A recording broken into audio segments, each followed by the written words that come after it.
ಎಲ್ಲರಿಗೂ ಲೈವ್ ಮೀಡಿಯಾದ ಹೊಸ ವಿಡಿಯೋಗೆ ಸ್ವಾಗತ. ಇಂದಿನ ವಿಡಿಯೋದಲ್ಲಿ ನಾವು ಹೇಳುವ ವಿಷಯವೇನೆಂದರೆ, ನೀವು ಥಂಬ್ನೇಲ್ನಲ್ಲಿ ಕಂಡಂತೆಯೇ ಈ ಒಂದು ಬಡ ರೈತನನ್ನು GT ಮಾಲ್, ಬೆಂಗಳೂರಿನ GT ಮಾಲ್ಗೆ ಪ್ರವೇಶನವನ್ನು ನಿರಾಕರಿಸಿದ ಸಂಭವದ ಕುರಿತಾಗಿದೆ. ಕರ್ನಾಟಕವಿಡೀ ಭುಗಿಲೆದ್ದಂತಹ ಒಂದು ಘಟನೆಯಾಗಿತ್ತು ಈ ಘಟನೆ. GT ಮಾಲ್ನ ಸೆಕ್ಯೂರಿಟಿಯು, ಈ ಕಾಣುವಂತಹ ಸೆಕ್ಯೂರಿಟಿಯು ಈ ರೈತನನ್ನು ಒಳಗೆ ಹೋಗಲು ಬಿಡಲಿಲ್ಲ. ಒಳಗೆ ಅಂದರೆ ಫಸ್ಟ್ ಎಂಟ್ರಿಯ ಒಳಗೆ ಹೋಗಿದ್ದರು. ಇವರು ಪಂಚೆಯನ್ನು ಕಟ್ಟಿಯಾಗಿತ್ತು ಹೋದದ್ದು. ಲುಂಗಿ ಉಟ್ಟುಕೊಂಡು ಪಂಚೆ ಕಟ್ಟಿ ಮಾಲಿನೊಳಗೆ ಪ್ರವೇಶಿಸಿದಾಗ ಈ ರೈತನನ್ನು ಆ ಕಾಣುವಂತಹ ವಾಚ್ಮ್ಯಾನ್ ಹೊರಹಾಕಿದರು. ಅದರೊಳಗೆ ಏನೋ ಒಂದು ಇವೆಂಟ್ ಪಾರ್ಟಿಯು ಆಗುತ್ತಿತ್ತು ಎಂದಾಗಿತ್ತು ಈ ವಾಚ್ಮ್ಯಾನ್ನ ಹೇಳಿಕೆ.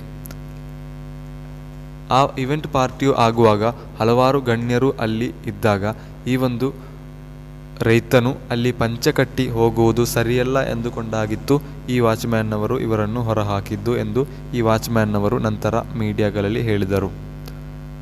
ರೈತರೆಂದರೆ ಈ ದೇಶದ ಬೆನ್ನೆಲುಬು. ಅವರು ದುಡಿದಿಲ್ಲ ಅಂದರೆ ನಾವೆಲ್ಲರೂ ಕೂಡ ಇಲ್ಲಿ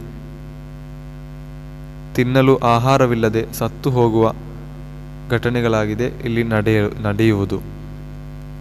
ಆದರೂ ಕೂಡ ಇಂತಹ ದೇಶದ ಬೆನ್ನೆಲುಬಾದ ರೈತರನ್ನೇ ಒಂದೊಂದು ಮಾಲ್ನಿಂದ ಹೊರಹಾಕುವುದರಿಂದ ನಮಗೆ ತಿಳಿಯುವುದು, ನಾವು ಬರೀ ಬಾಹ್ಯವಾಗಿ ಮಾತ್ರವಾಗಿದೆ ಎಲ್ಲವನ್ನೂ ಕೂಡ ನೋಡುವುದು. ನಾವು ಆಂತರಿಕವಾಗಿ ನೋಡುವುದಾದರೆ ನಾವು ತಿನ್ನುವ ಆಹಾರಗಳೆಂದರೆ ದೊಡ್ಡ ದೊಡ್ಡ ಬ್ರೆಡ್ಗಳು ತಿನ್ನಲಿ ಅಥವಾ ಬೇರೆ ಏನಾದರೂ ಇಂದಿನ ದೊಡ್ಡ ದೊಡ್ಡ ಸಾಮಗ್ರಿಗಳಾಗಲಿ, ಅದನ್ನು ತಯಾರಿಸುವುದು ಅಕ್ಕಿಯಿಂದಲಾಗಿದೆ. ಅಂತಹ ಅಕ್ಕಿಯನ್ನೇ ದುಡಿಯುವುದು, ತನ್ನ ಶರೀರವನ್ನು, ತನ್ನ ಬೆವರನ್ನು ರಕ್ತವಾಗಿ ಮಾರ್ಪಡಿಸಿಕೊಂಡು ದುಡಿಯುವಂತಹ ರೈತನಾಗಿದ್ದಾನೆ ನಮ್ಮ ಹಿಂದೆ, ಎಲ್ಲರ ಹಿಂದೆಯೂ ಓಡುತ್ತಿರುವ ಒಂದು ವ್ಯಕ್ತಿ. ಆದ್ದರಿಂದಲಾಗಿದೆ ಅವರನ್ನು ದೇಶದ ಬೆನ್ನೆಲುಬು ಎಂದು ಕರೆಯುವುದು. ಅವರನ್ನೇ ಇಂತಹ ಮಾಲ್ಗಳಿಂದ ಹೊರಹಾಕುತ್ತಿದ್ದರೆ ಇಂದಿನ ಕಾಲದ ಓಟ ಎತ್ತ ಕಡೆ ಎಂದು ನಾವು ನೋಡಬೇಕಿದೆ. ಪ್ರೀತಿಯ ಸಹೋದರರೇ, ಹೀಗೆ ಮಾಡುವುದರಿಂದ ರೈತರ ಲೆಕ್ಕವು ಕಡಿಮೆಯಾಗುತ್ತದೆ.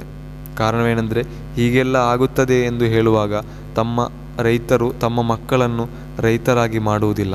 ರೈತರ ಮಕ್ಕಳು ರೈತರಾಗಬೇಕೆಂಬ ಯಾವ ನಿಯಮವೂ ಇಲ್ಲ. ಆದರೂ ಕೂಡ ರೈತರು ಇನ್ನೂ ಕೂಡ ಇಲ್ಲಿ ಬೇಕು. ರೈತರು ಕಡಿಮೆಯಾಗುತ್ತಿದ್ದಾರೆ. ಇಂತಹ ಅವಸ್ಥೆಯಲ್ಲಿ ಬಾಕಿ ಇರುವ ಇಂಜಿನಿಯರ್ಗಳು ತಮ್ಮ ಮಕ್ಕಳನ್ನು ಯಾರನ್ನೂ ರೈತರು ಮಾಡುವುದಿಲ್ಲ. ಸ್ವಲ್ಪವಾದರೂ ಇರುವುದು ರೈತರ ಮಕ್ಕಳಾಗಿದೆ ರೈತರಾಗುವುದು. ಈ ಅವಸ್ಥೆಯು ಕೂಡ ಈಗ ಹೋಗುತ್ತಿದೆ. ಇವರನ್ನೇ ತೆಗೆದು ನೋಡುವುದಾದರೆ ನಮಗೆ ಕಾಣಬಹುದು, ಈ ಫಕೀರುದ್ದೀನ್ ಎಂಬ ಈ ರೈತನ ಮಕ್ಕಳು ದೊಡ್ಡ ದೊಡ್ಡ ಇಂಜಿನಿಯರ್ಗಳು, ಹಾಗೆ ಇರುವಂತಹ ದೊಡ್ಡ ದೊಡ್ಡ ಪೋಸ್ಟ್ಗಳಲ್ಲಿ ಇರುವವರಾಗಿದ್ದಾರೆ. ಹೀಗೆ ರೈತರ ಮಕ್ಕಳು ಕೂಡ ರೈತರಾಗುತ್ತಿಲ್ಲ. ಹೀಗೆ ಆಗದಿದ್ದರೆ ನಮಗೆ ಇನ್ಮುಂದೆ ಎಲ್ಲಿಂದ ಅಕ್ಕಿ ಸಿಗುತ್ತದೆ? ಇದಕ್ಕೆಲ್ಲ ಕಾರಣ ಇಂತಹ ಒಂದೊಂದು ಸೆಕ್ಯೂರಿಟಿಗಳು, ಮಾನವೀಯತೆ ಇಲ್ಲದಂತಹ ಮಾಲ್ಗಳ ಓನರ್ಗಳು ಅಥವಾ ಸೆಕ್ಯೂರಿಟಿಗಳಾಗಿದ್ದಾರೆ. ಈ ಮಾಲ್ನ ಓನರ್ರವರು ಬಹಳ ಸೌಮ್ಯತೆ ಇರುವಂತಹ ವ್ಯಕ್ತಿಯಾಗಿರಬಹುದು. ಅವರು ಮೀಡಿಯಾಗಳಲ್ಲಿ ಬಂದು ಹೇಳಿದರು, ನಾನು ಕ್ಷಮೆ ಕೇಳುತ್ತಿದ್ದೇನೆ, ಅವರು ಸೆಕ್ಯೂರಿಟಿ ಮಾಡಿದ್ದು ತಪ್ಪಾಗಿದೆ. ಸೆಕ್ಯೂರಿಟಿ ಕೂಡ ಮತ್ತೆ ಕ್ಷಮೆ ಕೇಳಿದ್ದಾರೆ. ಆದರೂ ಕೂಡ ಅವರು ಇದು ಮಾಡಬಾರ್ದಿತ್ತು. ಈಗ ಕಾಣುತ್ತಿರುವಂತಹ ದೃಶ್ಯಗಳು ಅವರು ಅದರಲ್ಲಿ ಕ್ಷಮೆ ಕೇಳುವ ವಿಡಿಯೋಗಳಾಗಿದೆ ಇರುವುದು.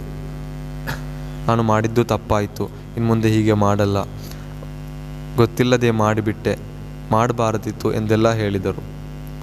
ಆದರೂ ಕೂಡ ರೈತರಿಗಾದಂತಹ ಅವಮಾನ, ಈ ರೈತರು ಹೇಳಿದರು, ನನಗೆ ಬಹಳ ಅವಮಾನವಾಯಿತು ಅಲ್ಲಿಂದ ಹೊರಹಾಕುವಾಗ. ನನ್ನ ಮಗನು ನನಗೆ ಮಾಲನ್ನು ತೋರಿಸಲು ಬೇಕಾಗಿ ನಾನು ಮೊದಲನೆಯದಾಗಿ ಮಾಲ್ಗೆ ಬಂದದ್ದಾಗಿತ್ತು. ನನ್ನ ಮಗನು ಸಂತೋಷದಿಂದ ನನಗೆ ಮಾಲ್ ತೋರಿಸಲು ಬೇಕಾಗಿ ನನ್ನನ್ನು ಕರೆದುಕೊಂಡು ಬಂದದ್ದಾಗಿತ್ತು. ಆದರೂ ಅಲ್ಲಿ ನಡೆದ ಘಟನೆ ನನಗೆ ಬಹಳ ನೋವಾಯಿತು, ಬೇಸರವಾಯಿತು ಎಂದು ಅವರು ಮೀಡಿಯಾದವರಲ್ಲಿ ಹೇಳಿದರು. ಈ ವಿಷಯವು ಸದನದಲ್ಲಿ ಸದ್ದು ಮಾಡಿತ್ತು. ಒಂದು ಶಾಸಕರು ಈ ವಿಷಯವನ್ನು ತೆಗೆದಾಗ UT ಖಾದರ್ ಅವರು ಬಹಳ ಖಂಡನೀಯವಾಗಿ ಆ ಮಾಲ್ಗೆದುರಾಗಿ ಗರ್ಜಿಸಿದರು. ಆ ಮಾಲನ್ನು ಬಂದ್ ಮಾಡಬೇಕು, ಅದನ್ನು ಇನ್ಮುಂದೆ ತೆರೆಯಬಾರದು ಎಂದೆಲ್ಲ ಹೇಳಿ ಸರ್ಕಾರಕ್ಕೆ ಅವರಿಗೆ ಶಿಕ್ಷೆಯನ್ನು ಕೊಡಲು ಬೇಕಾಗಿ, ಕಠಿಣವಾದ ಶಿಕ್ಷೆಯನ್ನು ಕೊಡಲು ಬೇಕಾಗಿ ನೆನಪಿಸಿದರು.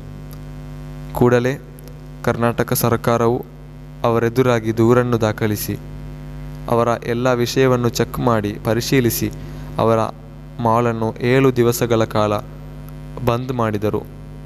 ಅದನ್ನು ತೆರೆಯಲಿಕ್ಕೆ ಇಲ್ಲ. ಈಗಲೂ ಕೂಡ ಅದು ಬಂದಾಗಿರಬಹುದು. ಪ್ರೀತಿಯ ಸಹೋದರರೇ, ಇದರಿಂದ ನಮಗೆ ತಿಳಿಯುವುದು ರೈತರಿಗೆ ಅಷ್ಟು ಬೆಲೆ ಇದೆ. ನಮ್ಮ ದೇಶದಲ್ಲಿ ರೈತರೆಂದರೆ ಅಷ್ಟು ದೊಡ್ಡ ಜನರಾಗಿದ್ದಾರೆ. ಆದರೆ ಇಂದಿನ ಈ ಕಾಲದಲ್ಲಿ ಕೆಲವು ರಾಜಕಾರಣಿಗಳು ರೈತರನ್ನು ನಿರ್ಲಕ್ಷಿಸುತ್ತಿದ್ದಾರೆ. ನಾವು ಭಾರತ ಸರ್ಕಾರವನ್ನು ನೋಡಿದರೆ ನಮಗೆ ಕಾಣಬಹುದು. ಈ ಬಜೆಟ್ನಲ್ಲಿ ರೈತರಿಗೆ ಅಷ್ಟೇನು ದೊಡ್ಡ ಬೆಲೆಯನ್ನು ಕೊಡಲಿಲ್ಲ. ಅವರನ್ನು ನಿರ್ಲಕ್ಷಿಸಲಾಗಿದೆ. ಕಾರ್ಪೊರೇಟ್ಗಳಿಗೆ ಬಹಳ ಅತ್ಯುತ್ತಮ ಪ್ರಾಮುಖ್ಯತೆಯನ್ನು ನೀಡುತ್ತಿದ್ದಾರೆ. ರೈತರು ಪಂಜಾಬ್ನಲ್ಲಿ ಹಾಗೂ ಡೆಲ್ಲಿಯಲ್ಲಿ ಪ್ರತಿಭಟನೆ ಮಾಡಿ ಹಲವಾರು ರೈತರು ಸತ್ತು ಹೋಗಿದ್ದಾರೆ. ಇದಕ್ಕೆಲ್ಲ ಕಾರಣ ಸರ್ಕಾರಗಳಾಗಿದೆ. ಆದ್ದರಿಂದ ಸರ್ಕಾರಗಳಲ್ಲಿ ನನಗೆ ಹೇಳಲಿಕ್ಕಿರುವುದು, ನೀವು ಕೂಡ ಮನುಷ್ಯರೇ, ನೀವು ಕೂಡ ಆಹಾರವನ್ನು ಸೇವಿಸುವವರೇ. ಅಕ್ಕಿ ಸಾಮಗ್ರಿಗಳನ್ನು ನೀವು ಸೇವಿಸುವವರಾಗಿದ್ದೀರಿ. ಆದರೂ ಕೂಡ ನಿಮಗೆ ಈ ರೈತರನ್ನು ನಿರ್ಲಕ್ಷಿಸುವಾಗ ಒಮ್ಮೆ ನೆನಪಿಸಿದರೆ ನಿಮಗೆ ಸಾಕಾಗಬಹುದು, ರೈತರಿಲ್ಲದಿದ್ದರೆ ನೀವೇ ಇಲ್ಲ ಎಂದು. ಆದ್ದರಿಂದ ಪ್ರೀತಿಯ ಗೌರ್ಮೆಂಟ್ನಲ್ಲಿ ನನಗೆ ಹೇಳಲಿಕ್ಕಿರುವುದು, ಇನ್ನಾದರೂ ರೈತರಿಗೆ ಒಳ್ಳೆಯ ಬೆಲೆಯನ್ನು ಕೊಡಬೇಕು. ಅವರ ಸಾಲಗಳನ್ನು ಮನ್ನಾ ಮಾಡಬೇಕು. ಅವರು ಇಟ್ಟ ಬೇಡಿಕೆಗಳನ್ನೆಲ್ಲವನ್ನು ಈಡೇರಿಸಬೇಕೆಂದು ಗೌರ್ಮೆಂಟ್ನಲ್ಲಿ ವಿನಯಪೂರ್ವಕ ಕೋರಿಕೊಳ್ಳುತ್ತೇನೆ.